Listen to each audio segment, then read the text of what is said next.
Hey, welcome to the Backroads channel with Mark and Rich. I'm Mark, and today we're off the beaten path just a few miles west of Keosauqua, Iowa, at a really special place, Bloom & Bark Glass Blowing Studio and Natural Farm. It's tucked away just off Route J40, and you'll find inside the open-air glass studio. They'll show you how molten glass becomes ornaments, bowls, and even drinking glasses. So stay tuned as we step inside the studio, meet the folks behind Bloom & Bark. And don't forget, if you love this kind of hidden gem exploration, be sure to like and subscribe so we can bring more of these Backroads discoveries to you. Let's head on down to Bloom & Bark, here on the Backroads channel with Mark and Rich. As always, we're your Backroads to adventure.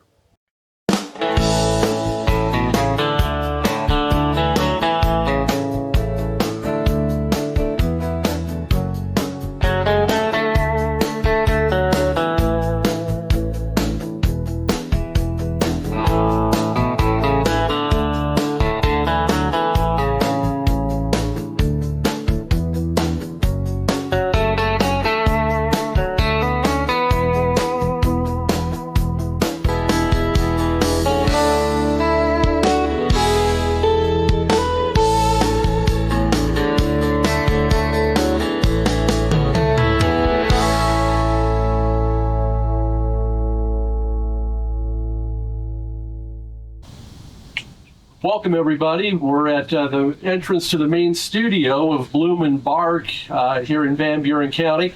Tim Blair is with me. He and his wife Kim are the owners of Bloom & Bark, and we want to invite everybody to come and check it out. It's really worth seeing. The subject of this video is an art that you don't see a lot of and you don't hear a lot about. But Tim is a glass blower. Now, actually, Tim is a longtime local physician turned glass blower. Tim, first of all, we really appreciate you doing this with us. Thank you so much for joining us. My pleasure. Glass blowing. You were a physician, now a glass blower. How did you go from one to the other? About 13 years ago, I finally went and took some classes from Jim Topic through the glass blower in Little, Illinois. I'd always had the interest, but just never made the time. And I finally decided, a friend of mine decided, we're going to make the time. So I took one class, and that hooked me. I mean, the molten media that we worked with was just amazing. The area that I put my furnace and things in used to be dirt floor where I parked my tractor. So it took me a year to get that space ready and gather equipment. And I worked with clear glass the first 5 years. That way I could recycle anything I screwed up, which was pretty much everything. And then I did 3 2-week apprenticeships with Michelle Weston in Berea, Kentucky, glass sculpture class with Grant Garmazy in Richmond, Virginia. Whenever I travel, I seek out glass blowers and try to work with them 3 or 4 hours. And YouTube is a great technique source. I do not claim to be a master glass blower. I'm not, and will be. Those guys start out at 83 in hot shop. But I enjoy what I do. I'm not classically trained. A lot of what I've learned on my own. But I enjoy it. I enjoy the classes. And as long as I can do that and pay my utilities, I'm good. And we'll see your equipment and actually see how you do this. But talk a little bit about getting into it. Is it an easy thing for people to get into? Well, it's not a particularly easy thing to get into, but a lot of the equipment is more accessible than it used to be. There is a big resurgence of mobile glass blowing units. And those give you a unit that is relatively inexpensive, meaning $15,000, something like that. That's relatively inexpensive? That's relatively inexpensive. If you bought the equipment that would be in place of that for a stationary studio, you'd be talking $40,000 to $50,000. Okay. Every bit of equipment I have, other than one, is used. And I've refurbished all of it. I've rewired and done a lot of work on it. So I don't have anywhere near that amount in this. I probably have $15,000 total in all my equipment, including my tools and all of that, which are not inexpensive when you buy them. But so it just depends on how you want to get into it. You can actually build your own furnaces if you have that sort of a lean to the things you like to do. I happen to get one of the furnaces in a bench in Massachusetts, which is a long ways away unless you have a son who lives in Maine pulling an empty trailer back to Iowa. So that worked out fine. And the only kiln that I bought new is the one that is on all the time that keeps the clear glass away, because I wanted the safety features that it had. Everything else is used that I've put new controllers, new elements, just rebuild. So how much money you want to put into it? If you wanted a state-of-the-art glass blowing studio, you can talk $100,000 for it. But that's buying everything, having someone else build it, furnishing it with one big crucible kiln, which is the one that holds the clear glass, and having 2 glory holders and a couple of big inverters. I mean, you can spend as much as you can, or as little as you want. It just depends on if you have the ability to do it. What is the minimum equipment though that you would have to start doing this? Well, you have to have a crucible kiln, which is the one that keeps the molten glass melted. You have to have a glory hole, which is the reheating oven, and you have to have an annealer. And the annealer is the oven that keeps your glass from cracking, so you can slowly cool it in the appropriate manner. So those are the 3 furnaces you have to have. You have to have pipes. Pipes new are $225 a piece. And the tools, the different shears, the different jacks, which are big. They look like sort of like tweezers. And then there are real tweezers, and then there are diamond shears, and lots of different things. And they're almost all 200 plus. So the tools can be quite expensive. The glass itself, I use Boma, which is called Kolet. It is actually comes from Czechoslovakia, and it looks like little ice cubes, and you put that in the crucible kiln and melt it down. Most of my colored glass comes from either Seattle with Olympic colored rods. And most of that colored glass is Rickenbach glass, which is from Germany. The other glass I use is Kugler glass, and it's as well from Germany. And, I've had some difficulties getting the sizes in specific colors since the Russia attacked Ukraine because of the utility costs in Germany and that sort of thing. So, but that's a little thing to me. It's a much bigger thing to them because they're in the war. But so I just adjust whatever I can and support their costs. You said you get your colored glass from other places. You don't then put color in your own glasses you're blowing? I do when I'm blowing it. When I'm working the glass, everything starts with clear glass. Unless you're a shop that's big enough that you can have a crucible kiln that will allow a pot of a specific color. But that takes a pretty good shop to be able to do that. So it all starts with colored glass. Then I use something called frit most of the time, which is just colored glass broken up with specific sizes. And then I roll the clear glass in the frit, then melt the colored glass into the clear glass, and then work it out. Are there actually companies out there that you can buy all these materials from? Oh, sure. Sure, there's several. I've got to ask too, the first time you tried this, I know this is an art. It looks really easy when you're watching somebody do it. I'm sure it's not that way in reality. Tell me a little bit about the first time you ever tried to do this. I still have some of my first pieces. They are, we use them for salt or butter. They're just little dishes. And they are thick, they are lopsided, but they hold something. So they're useful. And, I didn't want to get rid of them because I wanted to reminder of where I started. The longer you work something, the thinner you work something. Glass blowers will tell you if you're having trouble with something. You need to work it hotter, you need to work it faster. And that becomes a challenge because the hotter it is, the more it wants to move, and the harder it is to control. So it's all a matter of experience and having done it before and having an idea of where you think the glass is going to go so that you can continue working.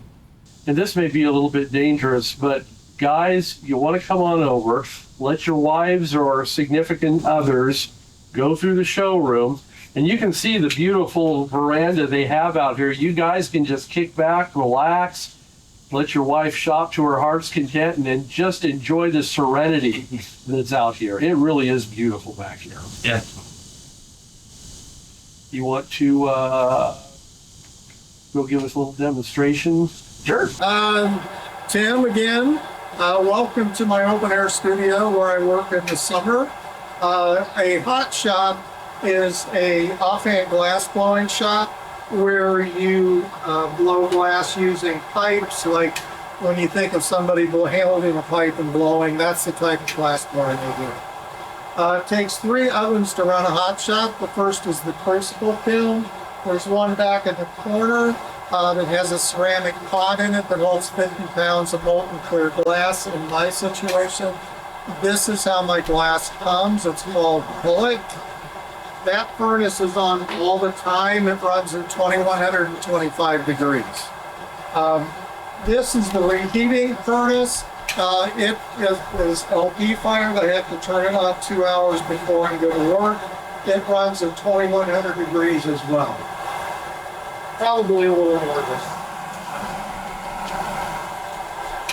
this little oven here and a bigger oven back there are called annealers. Those are the cooling ovens. Those are the ones that take the 12-hour controlled cooling process. This bench is called the gaffer's bench. Glass blowers are called gaffers. Best as I can tell, it basically means manager. For the bigger shop, you work as a team, and the gaffer's the one in charge of the piece that's being made. One of the main tools we use is a jack. We use this to narrow down the glass for a controlled breakout spot. And when we make vessels, we use it to open the mouth of the vessel. And I'll show you that. One of my favorite tools is wet newspaper. This is 14 sheets of newspaper folded up, soaked in water. And this is what we like it to look like. Other than that, pipes and punties are what we use. Let me go grab those.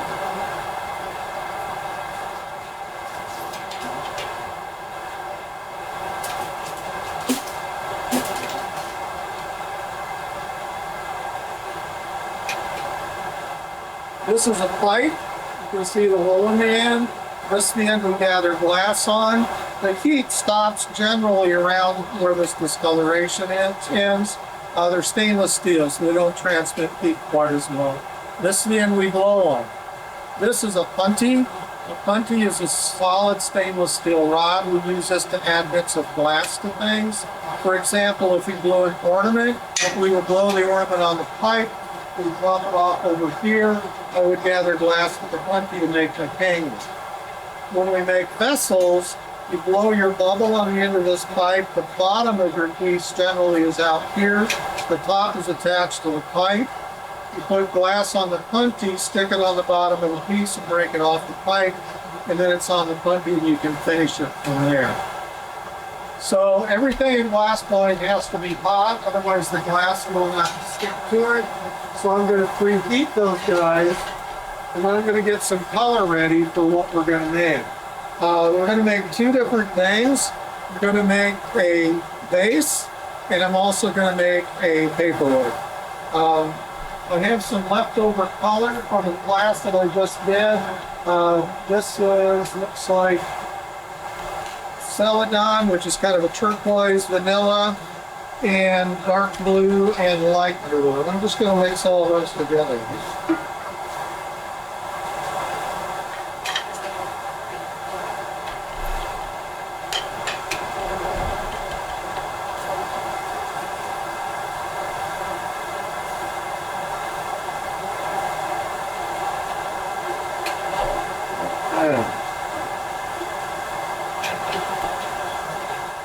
So as soon as that pipe's ready, I'm going to put one more punty in because we'll need that for the paperweight.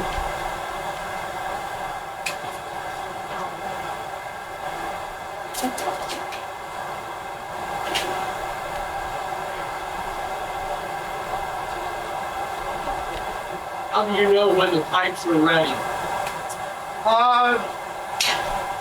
Some people say they don't have to have an orange glow to them, they just need to be hot. Most of the time mine have just a hint of an orange glow to it, which is probably a little hard on the pipe, but you know, they're my pipe. So I'm going to gather a little bit of glass with my pipe.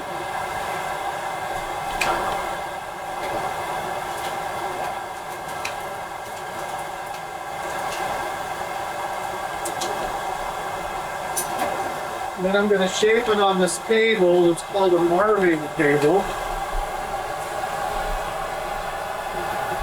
And then we're going to start a bubble.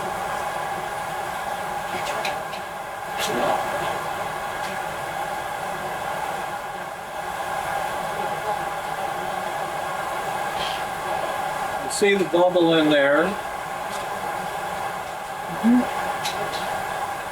As you blow, does it take a lot of force to make that bubble? No, what I did was blow and cap, which is blow and put pressure in it and cap it with my thumb. And gas in an enclosed space is going to expand. The only place it can go is in there.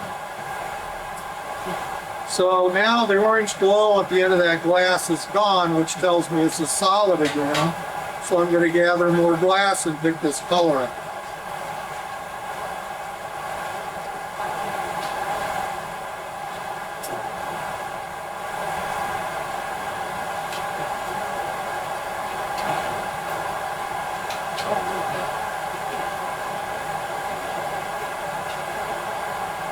So we just kind of get color in the end first, and then just kind of roll it in the other color.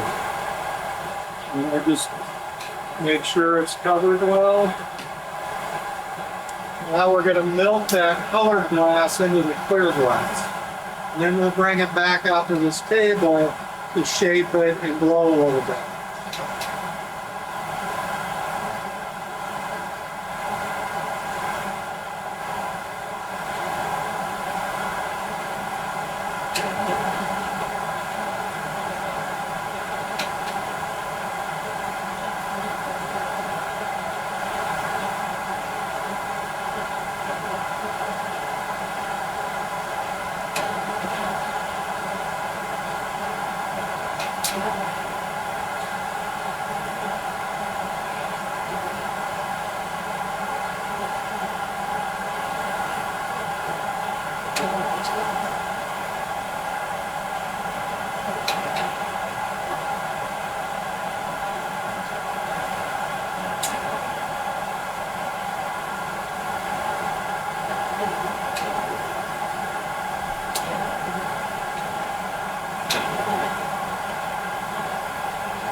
What I'm going to do next is let this get cold and gather more glass on top of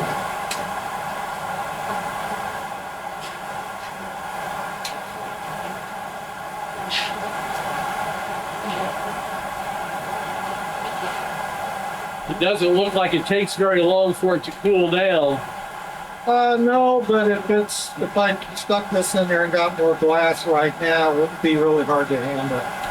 So it needs to be fairly solid.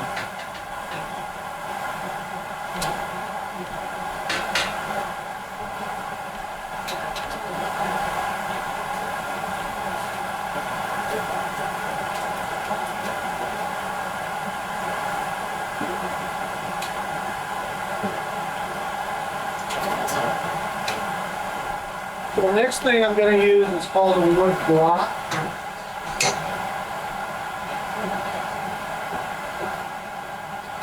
This piece of wood carved out in a specific shape, so you can kind of get that shape on your glass. And I work by myself majority of the time. Because of that, I use this blow tool. That way I can blow and work on the glass at the same time.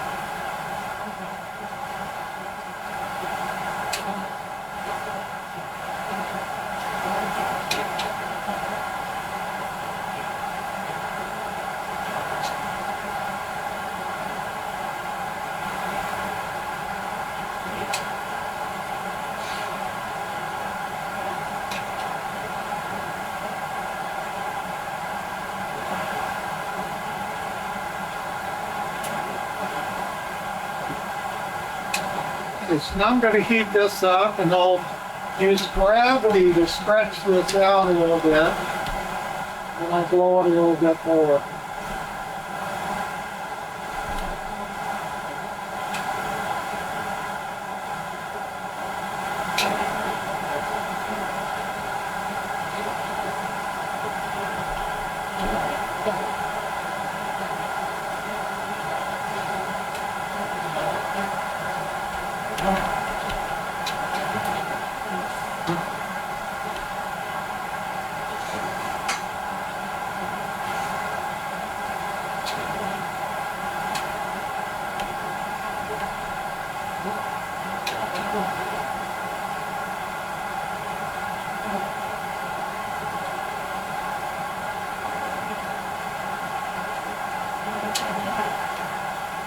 So the next time I come back to the bench, I'm going to use the jack to narrow down where eventually I'm going to break it off.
So I'm going to heat this up again. I'm going to use gravity to stretch it out a little bit.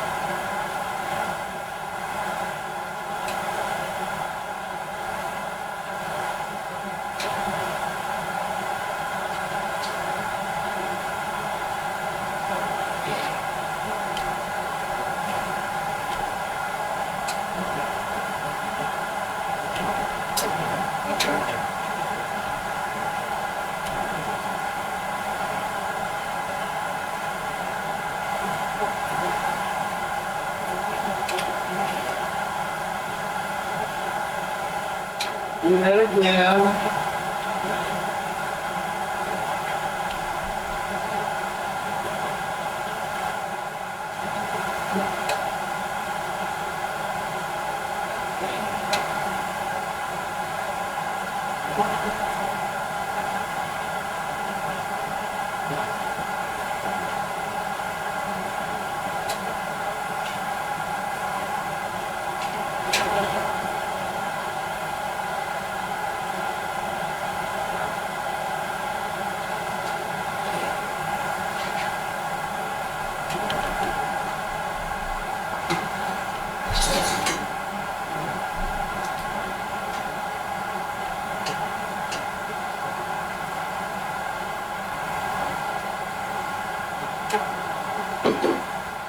Okay, so now I'm going to heat up the bottom of this vase so it's a little bit bigger, so I'll have kind of a place to sit.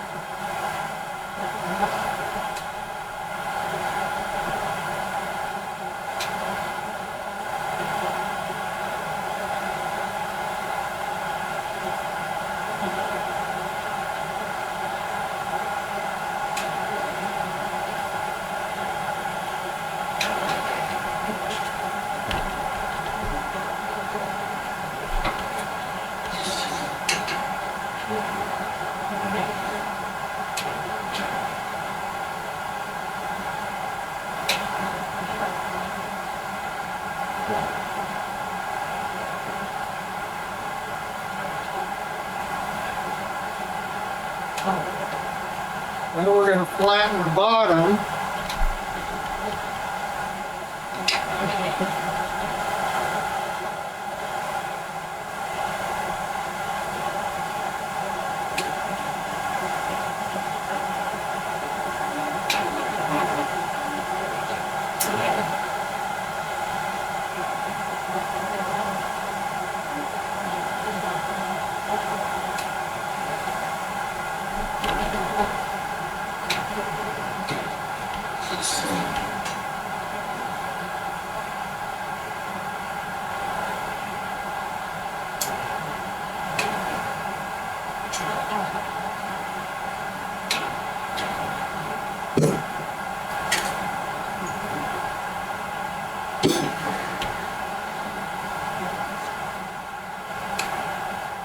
Now the blowing's done, so this vase needs to come off the plate.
So now we need to heat up the top so we can finish the vase. And there's lots of different ways to finish the top of your vases. I tend to pull them out so they look like petals. That's just my preference. What other ways would there be to do that? To make them just come out. It's hard to tell you about dryer. Just come straight up, come flared out, different ways to flare it out. But I think this is just a little more, it's more beautiful, just my opinion. If somebody else wants it differently, I'll certainly make it different.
And that's how I like to finish mine.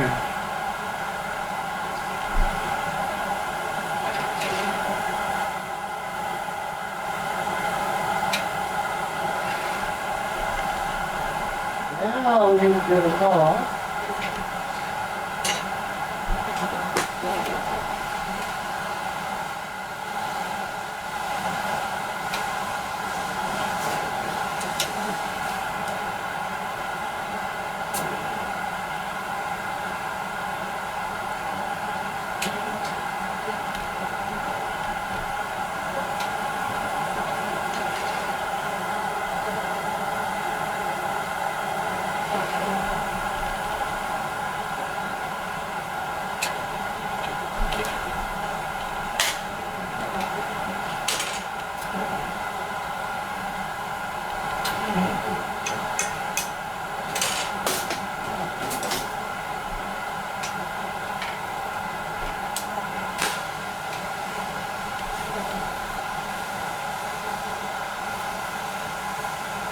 The smoothing where that puppy was attached.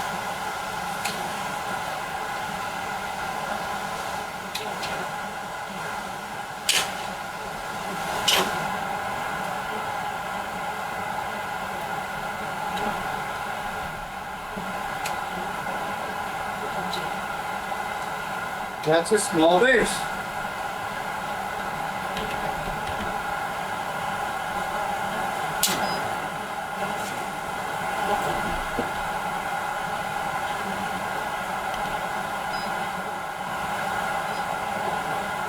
But how long will it stay in there? About 12 hours. 12 hours from when I'm done today. So now we're going to make a twisted paperweight. Twisted paperweight. A twisted paperweight. I can imagine a lot of things as to what that's going to look like. It matches my personality. It does. Just a bit. But not a bad thing either. So I'm going to use 3 different colors. I'm going to use a translucent glue called marine glue. I'm going to use a turquoise called Celadon. And kind of a goldish color called yellowish aurora. Because generally you like a light color, a medium color, and a dark color when you're doing them.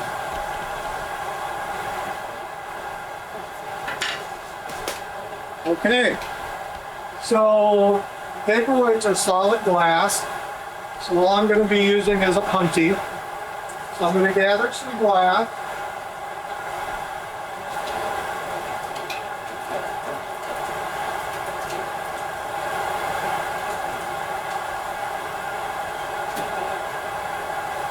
I'm just going to shape it a little because I can't get enough glass on this gather for the paperweight.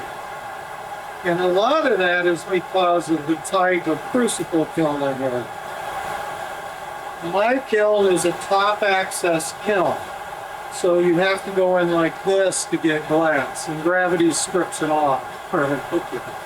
In the bigger shops, you can go in more at this angle. So you can gather a lot more glass in one gather.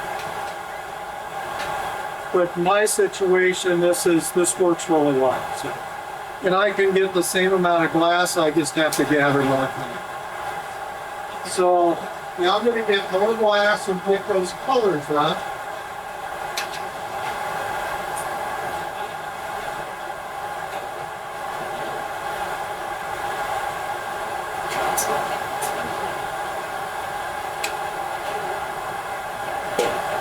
We'll get the blue, the turquoise, and the gold.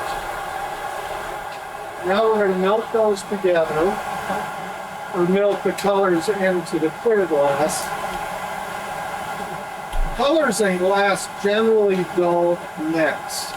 A few of them do a little bit, but most often not.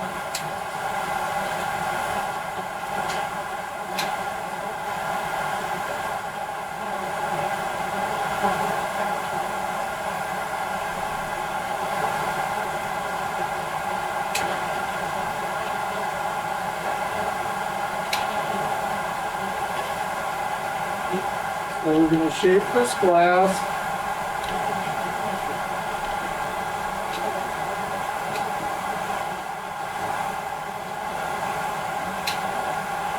Just kind of rolling it out into this finger's glass. And we're going to heat that up again. Then I'm going to take it over to the bench and show you what a twisted paperweight light stone does.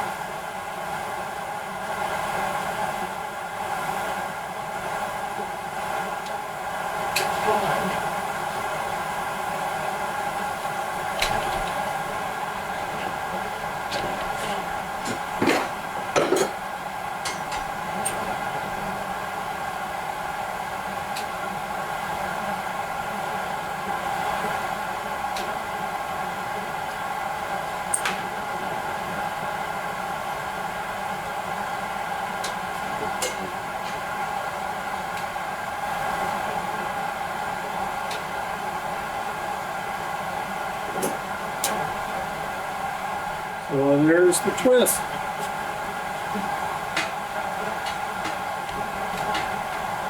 Well, I'm just going to let it get cold. So the cool thing about paperweights is that when you add one more layer of glass, it magnifies everything on the inside.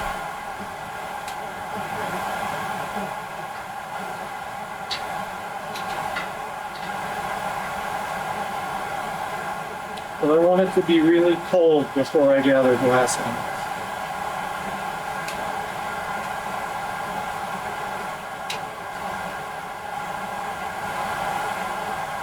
I imagine that would still be seriously hot to the touch, though, would it not? Oh yeah, this is about 1,000 degrees.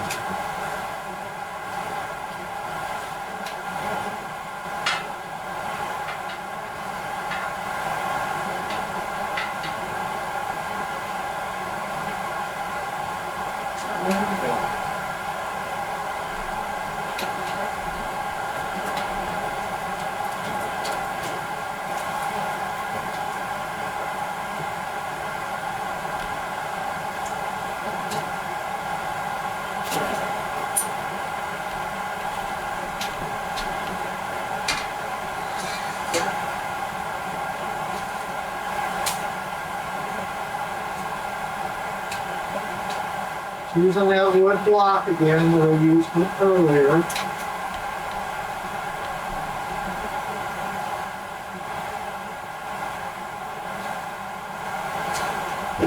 And I'm going to use a smaller wood block that's hand filled.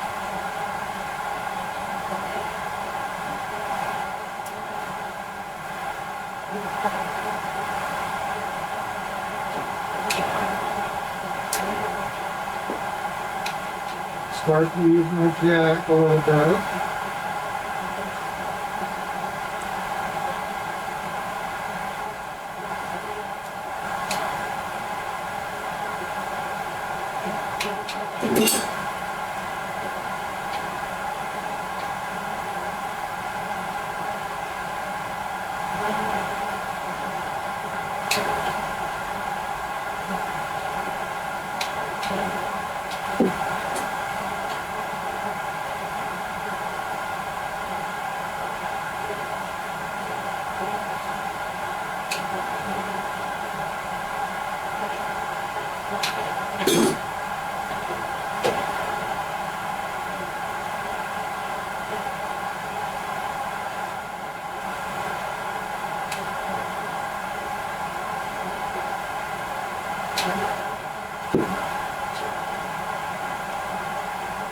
Setting it up so it has a little broader base to sit on when I'm done with it. Everybody does that differently.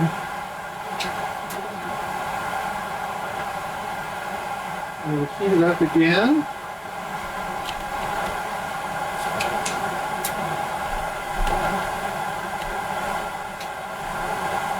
Use the jack to narrow that base down a little bit more.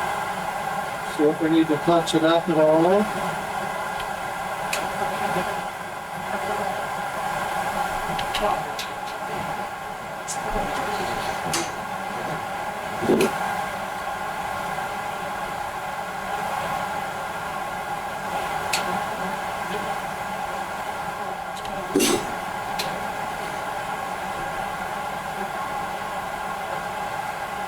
One more time and then knock it off here just a minute.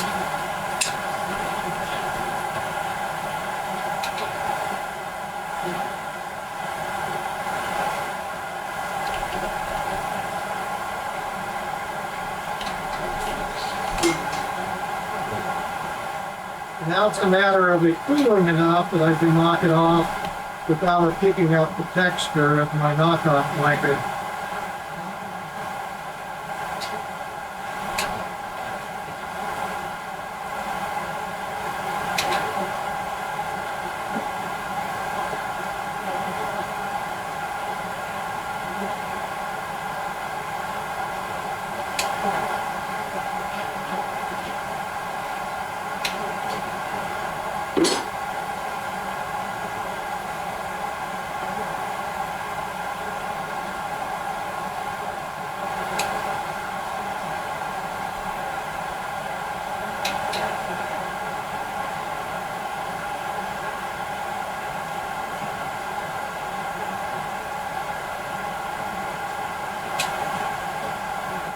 Is that just helping to cool it down? Did you roll it back and forth like Just that? keeping it centered on the bunny. It gives me something to do.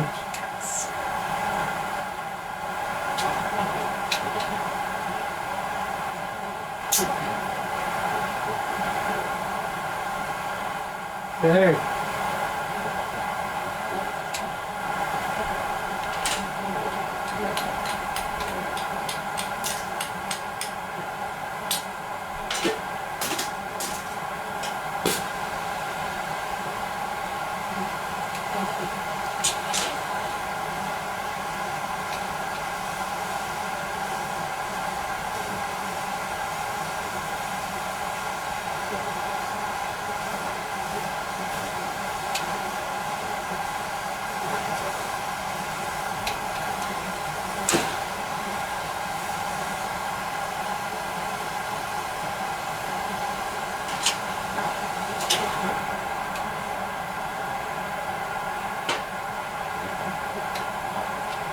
Here's the crystal paper. Look very hot inside. It sure does magnify it though. Yep.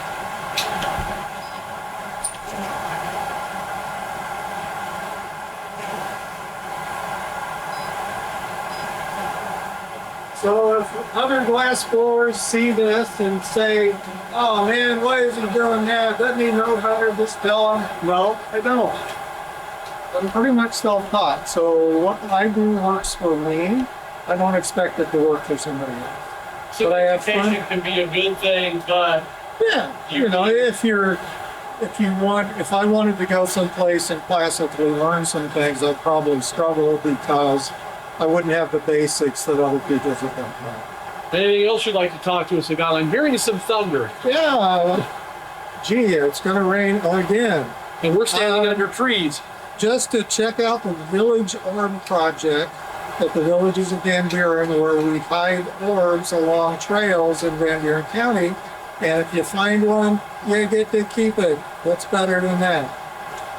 Is that just a certain time of year you do that, or is We this? start hiding them at usually June 1st, but this last year we did 25 for the first of the year hike at Lacey Keosauqua State Park.